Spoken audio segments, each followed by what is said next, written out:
Buenos días, compañeras y compañeros.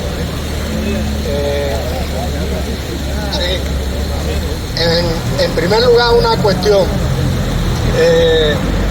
Teníamos que hablar de la manifestación que hubo ayer en todas las capitales de provincia en defensa de la sanidad pública andaluza. Y por consiguiente, la manifestación que hubo en Jaén, a la que asistimos muchas personas de aquí, asistimos como plataforma, con nuestra pancarta, nuestra representación. Y hay una cuestión que si queréis podría servirnos para debatir y para abrir el debate, y fue el manifiesto final que se leyó. El manifiesto final que se leyó en la concentración cuando acabamos la manifestación allí en la plaza de Santa María, se llama la plaza de la Catedral, que primero nos puede servir para las personas que no pudieron asistir y además también las que asistimos que no se escuchaba muy bien. Y entonces podemos iniciar con el manifiesto que es el que intenta resumir las motivaciones por las que acudíamos a la manifestación allí en Jaén. Comienzo a leerlo. Ya basta de política de privatización y deterioro de la sanidad pública. El escándalo descubierto a raíz de los errores generalizados en el programa de detección precoz del cáncer de mama, denunciado por la asociación AMAMA, que ha causado ya el empeoramiento del pronóstico de la enfermedad cancerosa de un número sobrecogedor de mujeres, y aún no cerrado, constituye no una excepción, sino un síntoma inquietante del nivel alcanzado por las políticas neoliberales de privatización y deterioro de la sanidad pública y sus fraudulentos modelos de gestión público-privados que tienen en el gobierno andaluz un destacado exponente. La sanidad pública hace tiempo que viene sufriendo recortes financieros por parte de los distintos gobiernos, llegando a despidos masivos de personal sanitario y privatización de servicios. Desde la plataforma ciudadana en defensa de la sanidad de la provincia de Jaén, creemos que este desmantelamiento que estamos viviendo ya es programado por los gobiernos del Partido Popular. Y tenemos pruebas en toda Andalucía y en nuestra provincia con el cierre del centro de salud de Cazorla, el desmantelamiento e infrautilización de los hospitales de la Sierra de Segura y de Andújar, el incumplimiento en la ley de atención a las mujeres en su salud reproductiva con la no realización de la interrupción voluntaria del embarazo en la sanidad pública en Jaén, la falta de pediatras generalizada, los servicios de urgencia sobrecargados, los centros de salud con listas de espera inasumibles y sin cubrir sus objetivos de llevar a cabo programas de prevención para las mujeres. Una parte importante de esta grave situación la ocupa el maltrato al que es sometido el personal sanitario, plantillas insuficientes, no cumplimiento de los acuerdos que realiza el gobierno con los sindicatos, precarización creciente del personal, gestión lamentable de las bolsas de trabajo y de los profesionales, salarios por debajo de la media nacional, cobro de incentivos retrasados durante más de 2 años, etc. Ante todos estos hechos, el gobierno andaluz responde con el cese sucesivo de hasta 3 consejeras. Y ahora el nuevo consejero pretende atajar la situación con planes de choque que nacen ya fallidos. Carecen de ideas para solucionar nuestra sanidad pública andaluza y cada vez con mayor claridad se observa que su intención principal es fomentar el desarrollo del sector sanitario privado y dar lugar a una sanidad de calidad para los más ricos, privada, y otra deteriorada y pública para la mayoría de la población. En las mareas blancas tenemos el convencimiento de que estas políticas están dañando seriamente la salud de la ciudadanía andaluza. Necesitamos una sanidad 100% pública, fuerte y de calidad. Solo la movilización activa puede enfrentar este importante problema. Máxime cuando se imponen políticas de guerra y de incremento del gasto militar a costa del gasto público en los bienes comunes y servicios públicos y necesarios para la salud, la educación, la vivienda, por ejemplo, la dependencia. Es una tarea de la población junto con los profesionales sanitarios. Por eso, la Plataforma en Defensa de la Sanidad Pública de la Calidad de Jaén, con la colaboración de las distintas plataformas y colectivos de la provincia, con el resto de Marea Blanca de Andalucía, nos manifestamos en Jaén y en todas las capitales de provincia el domingo 9 de noviembre exigiendo que basta ya del deterioro de la sanidad pública andaluza. Pues bien, como decía, era el manifiesto que se leyó, similar al que se leyó en el resto de provincias, con las adaptaciones que le hayan podido hacer para cada provincia. Y da pie a pensar, porque ayer mismo también vimos la clausura del Congreso Regional del Partido Popular en Andalucía. Y entonces, como no podía ser de otra forma, pues la prensa le preguntaba al presidente del gobierno andaluz, a Moreno Bonilla, pues le preguntaba, pues estaba coincidiendo la clausura del Congreso y una cuestión tan importante como las manifestaciones en todas las capitales andaluzas, quejándonos y quejándose la ciudadanía del deterioro de la sanidad pública, le preguntaba y llamaba la atención, entre otras declaraciones, no sé si alguno lo oísteis, llamaba la atención una frase o dos frases que encadenó, que decía que ya están metiendo miedo con la privatización de los servicios, que desde que tenía pantalones cortos están asustando con la privatización de los servicios. Bueno, pues vamos a ver si es meter miedo, o la percepción que tiene la gente no es que meter miedo, es que es una denuncia real que el camino que se está emprendiendo y que se está agudizando en los últimos años es el de la privatización de los servicios públicos.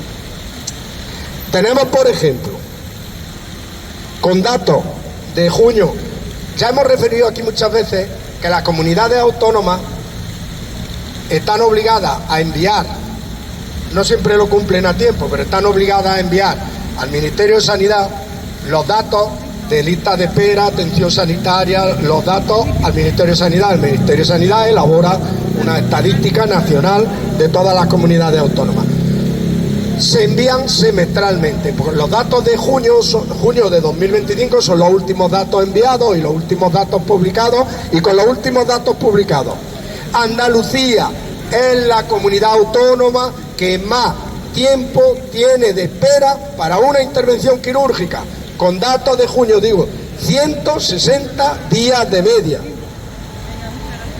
cuando la media nacional es de 119 días. Estamos por encima de todas, pero por ejemplo por encima de Cataluña, que tiene 148 días, de Extremadura 134, de Aragón 131, son las que más tiempo, pero ninguna tanto como en Andalucía. Decir que estos datos hay que verlos con perspectiva de dónde venimos, con perspectiva de varios años y de varios planes de choque especiales con dedicación especial de dinero a contrataciones y a derivaciones a clínicas de sanidad privada. Venimos ya de varios planes y resulta que en este semestre han subido un poco los días de espera. ¿De qué sirve desviar tanto dinero? Dice Moreno Bonilla que le meten miedo, que metemos miedo será, las personas que participamos en la manifestación, como otro tipo de organizaciones, que metemos miedo con que quieren privatizar la sanidad, y que eso lo viene oyendo desde que tenía pantalones cortos. Vale. Pues ha afirmado precisamente la sanidad pública andaluza hace muy pocos días, porque se acabó toda la licitación después de resolver cuestiones jurídicas y tal. Ha firmado contratos con clínicas privadas por valor de 533 millones de euros para un programa de 2 años prorrogable a otros 2 más, 533 millones de euros, para reducir la lista de espera quirúrgica. Entonces, si eso no es privatizar la sanidad pública, o por lo menos privatizarla por la puerta de atrás, no sé si lo que esperará el señor Moreno Bonilla es que digamos que ha privatizado la sanidad pública cuando ponga un anuncio de se vende y que venga aquí a alguien a comprarla. Ese anuncio no existe, pero sí existe, como hemos dicho y como se puede demostrar con datos, sí existe una privatización paulatina, avanzando cada vez más, una privatización de la sanidad pública. Tenemos, por ejemplo, más datos preocupantes. La sanidad pública que no tiene Moreno Bonilla privatizada, la que no tiene privatizada, con la que le meten miedo, con la que le metemos miedo, tiene máquinas, la comunidad andaluza, entre otras 7, tiene máquinas. ¿Os acordáis de aquellas máquinas donadas por el dueño de Zara, por Amancio Ortega? Máquinas de nucleares, de resonancia nuclear y no sé qué, avanzada para prevención y diagnóstico de cáncer. Bueno, pues tienen las máquinas sin usar y sin poner en funcionamiento. Mientras tanto, todo lo que necesitamos, resonancias, no sé qué, no sé cuánto, ¿dónde vamos? A esta clínica de Linares, que es privada, o a otra clínica de Jaén, que es privada, y tienen la maquinaria y no han habilitado los profesionales la formación suficiente para ponerla en marcha. Ahí está. Si eso no es un abandono intencionado para luego derivar a contratos con sanidad privada, que venga Dios y lo vea. Pero es que tienen más. Cualquiera que haya sido observador sabrá que en los hospitales, por lo menos en los hospitales comarcales aquí, en los 3 hospitales de referencia, los de Jaén, el de Úbeda y el de Linares, tenemos máquinas de diagnóstico que a las 3 de la tarde, cuando acaba el turno de la mañana, se quedan paradas, encerradas, quietas, encerradas, por falta de profesionales o por falta de ganas o de lo que sea. Y mientras estamos yendo todos a la clínica esa privada cuando necesitamos una resonancia y un TAC. El otro día comentaba Juan, de otro compañero nuestro de las plataformas y de las movilizaciones. Desde Santiago de la Espada, uno de los sitios más alejados de la provincia y con más dificultades de comunicación, para algunas intervenciones ya no pueden ir a su centro de salud que se hizo en el puente de Génave, el centro de la Sierra de Segura. Ya no pueden ir para algunas intervenciones, algunas especialidades. Pero es que no pueden ir siquiera al centro de referencia comarcal de Úbeda. Los están mandando a Jaén, y para algunas intervenciones que se podrían hacer en esos centros, lo están mandando al hospital privado que se ha hecho en Jaén, lo llaman Metropolitano, en la antigua carretera de Córdoba. Si eso no es privatizar la sanidad pública, ¿qué espera Moreno Bonilla? A que veamos el cartel, que le ponga un cartel, se vende. No, ese cartel no lo ha puesto, pero que no venga con el cinismo, de que no se está privatizando. Se están dando pasos cada vez más acelerados para privatizar amplios sectores de la sanidad pública. Y se permitió, en la culminación de su congreso, para desprestigiar a la gente que estábamos manifestándonos en toda Andalucía, pues decir que metemos miedo y que lleva oyéndolo mucho tiempo y que eso no lo está haciendo. Bueno, esos son datos,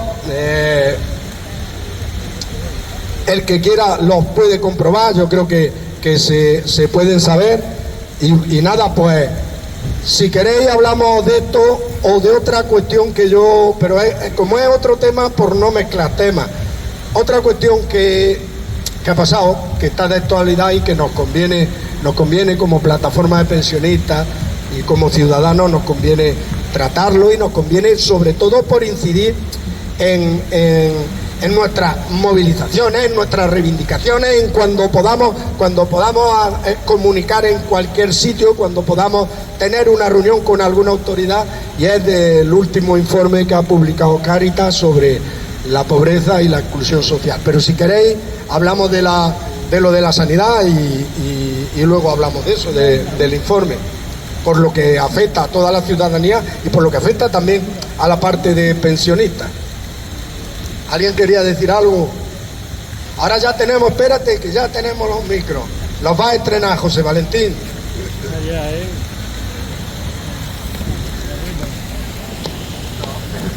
Sí.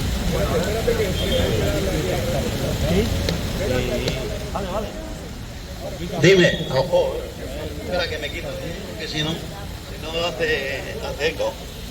Bueno, no, dos cosas muy breves. Primero, hoy mismo he ido a la farmacia de ahí a recoger mis medicinas de la diabetes y me ha dicho que ya estaba caducada. Entonces he entrado en la aplicación de bolsillo que tenemos de salud y me da consulta con mi médico para el jueves de la semana que viene. Eso es un deterioro, lo que antes era que ibas al ambulatorio y al día siguiente o el mismo día te atendían, ¿no? El tema ya no es solo la privatización, sino la permanente deterioro de los servicios, que eso es lo grave, lo que nos hace preocupar. No es tanto ya, que sí, por supuesto, ya sabéis, además siempre lo he dicho, que siempre que se privatiza lo que está haciendo es una parte del dinero público pasar a beneficios de las grandes corporaciones, de las grandes empresas de Quirón, etcétera, porque esa gente trabaja para beneficio, y con la seguridad social me temo que todavía más. Es decir, que los costes que pone, porque ya han salido publicados, son mucho mayores que lo que realmente tienen. Por lo tanto, yo estoy absolutamente en contra de las privatizaciones, pero el problema fundamental no ya es que el servicio lo preste una empresa pública o privada, el problema es que se está deteriorando desde la sanidad más baja, la primera, la de los ambulatorios, la asistencia primaria, familiar, se está deteriorando toda la escala. Y además hay un problema que es engañoso. Ha dicho una cosa Ildefonso, el manifiesto, que dice que la sanidad privada es para ricos o porque atiende mejor, de mayor calidad. No es verdad. Ahora mismo mi mujer tiene asisa, yo no, pero ella sí tiene asisa.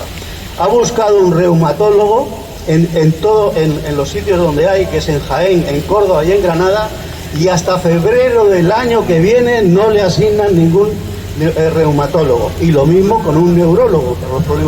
Es decir, que no creáis que es que en la sanidad privada atan los perros con longaniza. La sanidad privada, para ahorrar costes, además de que el personal que tiene quizá no está tan bien preparado como en la pública, y yo diría que esto es válido también para la enseñanza, encima también los plazos que empieza a dar es terribles. Por lo tanto, estamos bajo el imperio del beneficio, donde lo que preocupa no es la salud de la gente, sino el beneficio de las empresas. Y ese es un problema muy gordo contra el que tenemos que seguir luchando. Y nada más.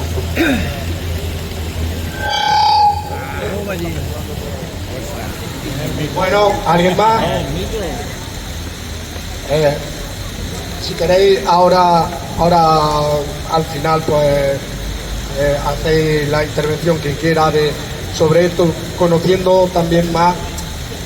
Sobre todo lo que queríamos incidir es en que esto no es nuevo, casi siempre es un informe periódico que saca también Cáritas, es una fundación de Cáritas, FOESA o algo así, bueno, una fundación de Cáritas, pero ojo, centrado en la pobreza y la exclusión social, no en otro aspecto que ahora me gustaría a mí también resaltar por contraponerlo. Y habla de que en los últimos años, a pesar de los datos macroeconómicos, de que la economía en cuestiones de Producto Interior Bruto crece, de que en materia de empleo crecen los empleos, a pesar de todo eso, subyace por debajo un porcentaje grande de población, que se encuentra en riesgo de exclusión social o se encuentra en exclusión social ya severa. Y daba datos, bueno, el informe es amplísimo, ni lo vamos a debatir aquí los datos ni nada, pero para hacernos una idea, van aumentando, esos datos van aumentando en los últimos años, de población en riesgo de exclusión social. Habla de que ya, por ejemplo, hay 9 millones de personas, un 18% de la población, en riesgo de exclusión social. Esos son unos datos que se sacan de dónde sale el riesgo de exclusión social. De la renta disponible en los hogares, la renta disponible en los hogares dividió en el número de personas y miembros del hogar, también teniendo en cuenta si son adultos o son niños, con los datos del Instituto Nacional de Estadística, de la renta media disponible, y un porcentaje para la inclusión social es un porcentaje de un 50 o un 60% de la renta media disponible.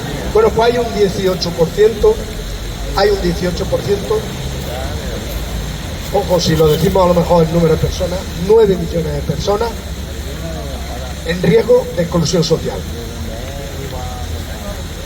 De ellos, uno de cada tres menores vive en riesgo de exclusión social. 1 de cada 3 menores. Y, por ejemplo, habla también de datos, ya digo, el informe es muy amplio y no lo podemos dar, además los datos nos abruman y cuando ya empezamos a repetir muchos datos no somos capaces de retener. Simplemente magnitudes importantes porque puedan situar la cosa de cómo estamos en esa materia. Y es que no avanzamos, porque habla, por ejemplo, que ha aumentado la población, que el 45% que no puede y tiene muchas dificultades para pagar su vivienda. El 45% de la población tiene dificultades para pagar su vivienda. Eso le hace tener menos renta disponible para el resto y dificultades para mantener una vida digna para llegar a fin de mes. Pero es más, existen en riesgo de exclusión social el 47% de personas tienen su empleo. Lo que pasa es que tienen empleo precario. 47% de personas con empleo precario están en riesgo de exclusión social. Ni tan siquiera tener un trabajo te salva de estar en riesgo de mantener una vida, de no poder mantener una vida digna. Esos son datos que yo decía que los quería contraponer, porque el informe de Cáritas no va de eso, no quería yo hacer una crítica con esto. Yo los quería contraponer con que estos datos se publican a la vez que se publican los datos de la riqueza, los datos de la lista Forbes, de cómo aumenta los patrimonios de los más ricos, la lista de los más ricos, los datos, por ejemplo, cuando se publican los datos de los beneficios de las empresas del IBEX 35 o de la gran banca, también se van publicando. Y vemos que precisamente donde la gráfica de la situación de las familias en exclusión social va hacia abajo, resulta que estos datos llevan años y años y años con la gráfica y con la flecha hacia arriba. Eso sí que no es justo. En esa situación nos encontramos. Por eso muchas veces también hay una sensación, hay un movimiento, hay un caldo de cultivo, de insatisfacción, hay un caldo de cultivo de cabreo con la situación, que, como decimos, lo aprovechan y lo intentan aprovechar algunos, los que por ejemplo, aprovechando eso y echándolo en contra de todo el que luche por una situación más justa, por una sociedad más justa, por una situación de justicia social, por una situación de equidad en el pago de los impuestos y que cada uno pague según su capacidad, no que todos paguemos igual, sino cada uno según su capacidad. Cuando empezamos con esos discursos, aprovechan, ya decía, ese malestar de fondo que hay en mucha gente, que a pesar de que se le está diciendo y se le está presentando un panorama de que la economía va bien a nivel global, lo que llaman los datos macroeconómicos, nota que su situación personal no mejora, y en algunos casos no solo que no mejora, sino que va empeorando. En esa situación estamos, abonada, como digo, por quien tiene capacidad de influir en legislaciones, por quien tiene capacidad de influir en los gobiernos. Fijaros el otro día, hace tiempo, hace ya unos meses, pero el gabinete del señor Montoro, ministro de Economía, o un gabinete privado, donde acudía los que de verdad tienen capacidad para influir, acudía a regarlo de dinero para que sacase una legislación favorable a su lobby de empresas, bien la empresa energética, bien las no sé qué. Y el gabinete de Montoro, de Cristóbal Montoro, ministro del Partido Popular, eso es en los tiempos del gobierno de Mariano Rajoy, el gabinete de Mariano Montoro, pues hacía esa legislación. Traigo esto a colación porque esos son las cuestiones y las políticas y la forma de hacer legislación que influyen luego en la situación de la gente.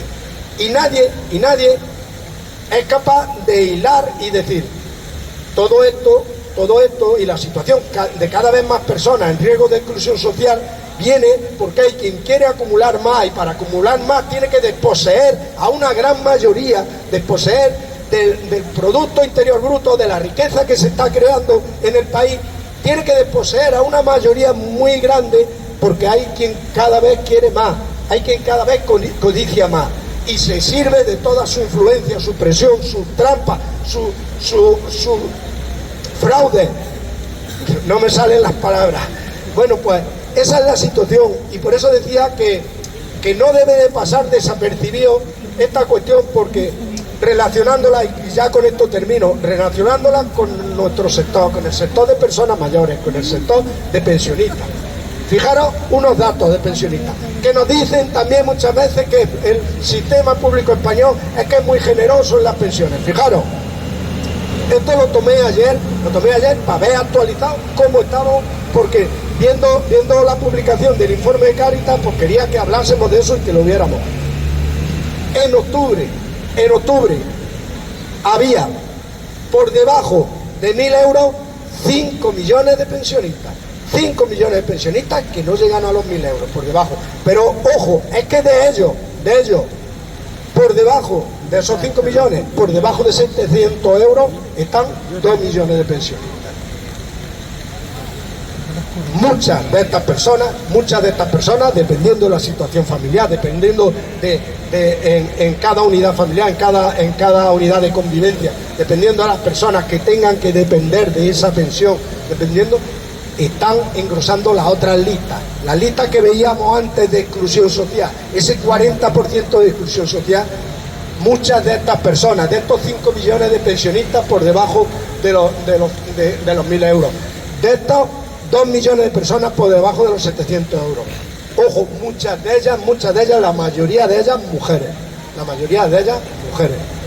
Mujeres que por la situación, ya la sabemos de sobra, la situación de trayectoria laboral, las costumbres que hemos tenido en este país, cuando se han encontrado trabajo sin cotización, trabajo sin remunerar, cuando se han encontrado que han llegado a una jubilación o tienen una pensión muy baja, o en algunos casos no tienen derecho a pensión y tienen que cobrar o una pensión no contributiva, o en otros casos, si ha fallecido la pareja, están cobrando pensión de viudedad. De estos datos, 5 millones de personas por debajo de 1.000 euros, 2 millones de personas por debajo de 700 euros. Esos son los datos, y muchas de estas, como decíamos, están en los otros datos, de personas en riesgo de exclusión social, personas a las que le cuesta trabajo, por ejemplo, cuando llega invierno, mantener su casa con un ambiente caliente, personas que le cuesta trabajo pagar los suministros del hogar, luz, agua, las dificultades que ya sabemos.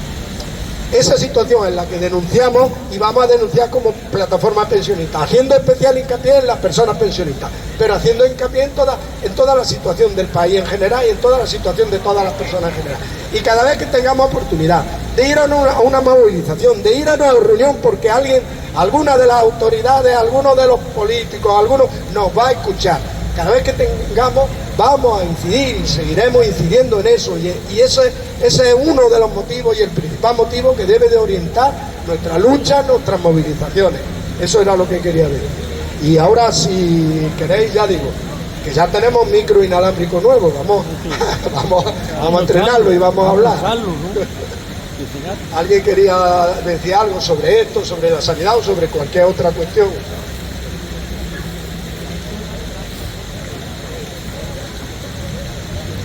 ¿No decís nada? Bueno, pues si no decís nada, otra cuestión. Estoy viendo a Paco y a Luis, los compañeros de UDA. ¿Acordáis que estuvimos anunciando el lunes pasado que había una conferencia interesante de un filósofo historiador, José Luis Villacaña, que es de UDA, es natal de UDA, y entonces estuvo presentada por el colectivo UDA Laica, pero estuvo presentada la conferencia por Alberto, nuestro compañero que hoy no ha podido venir, Alberto Sanfruto, y decir que los que asistimos, como no quería ya hablar del otro, salgo de ese tema. Alguien puede pensar, bueno, y este tema no tiene nada que ver. Dijimos que parecía interesante y los que asistimos por lo menos nos llevamos la impresión de que estábamos en lo cierto. Conferencia interesante situando la situación geoestratégica a nivel global, a nivel mundial. Aprendimos mucho, una persona que es capaz de darte las claves para entender qué está pasando, los movimientos de bloques, de guerra, para entender cómo se están moviendo los intereses y los movimientos en el mundo. Fue interesante, simplemente comentaros eso. Juan también estuvo y las personas que estuvimos, por supuesto, yo creo que nos llevamos una buena impresión y pasamos una tarde muy buena. Como no decíais nada, pues dale a José Valentín.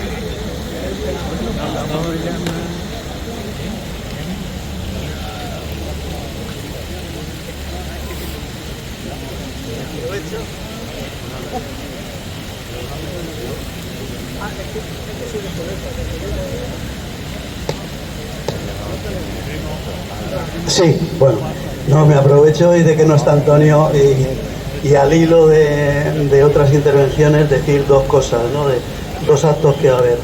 El miércoles es la concentración del Círculo de Silencio de Linares frente al Ayuntamiento a las 7 de la tarde. Sabéis que la tarea fundamental, además del apoyo a Palestina y la denuncia del genocidio, es la defensa del tema de la inmigración, de los que menos tienen. Y lo ha recordado un poco Ildefonso, con esas diferencias que estamos viendo entre las grandes fortunas, los grandes beneficios, y sin embargo hay partidos que dicen que nuestros enemigos son la gente que llega en un barco medio muerto de sed y de hambre a las costas de nuestra tierra, ¿no?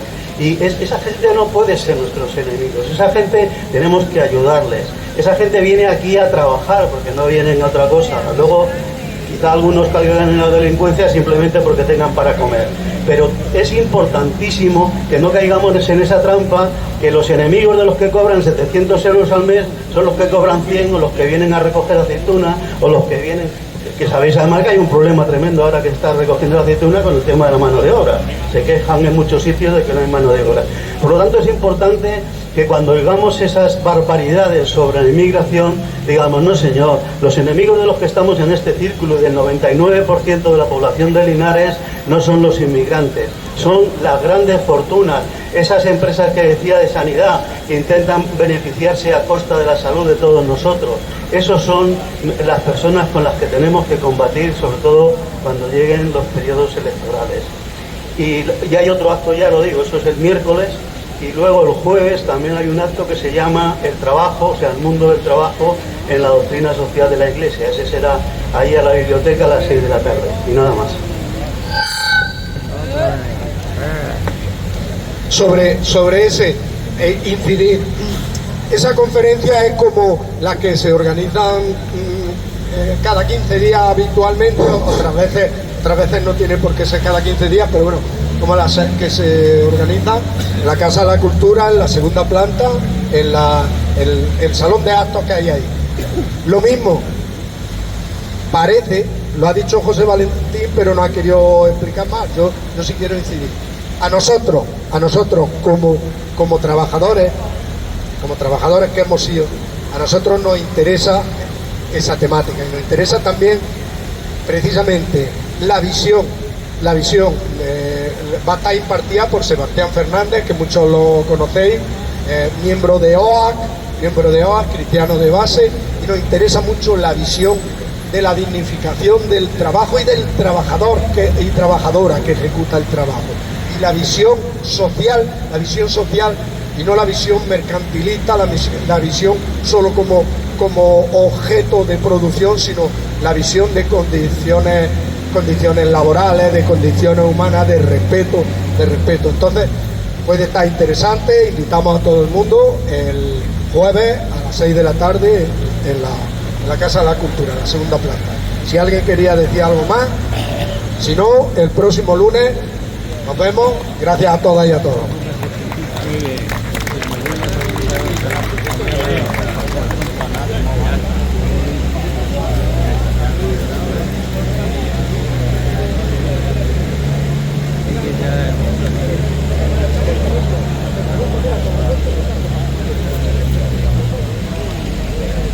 No te vayas que tú que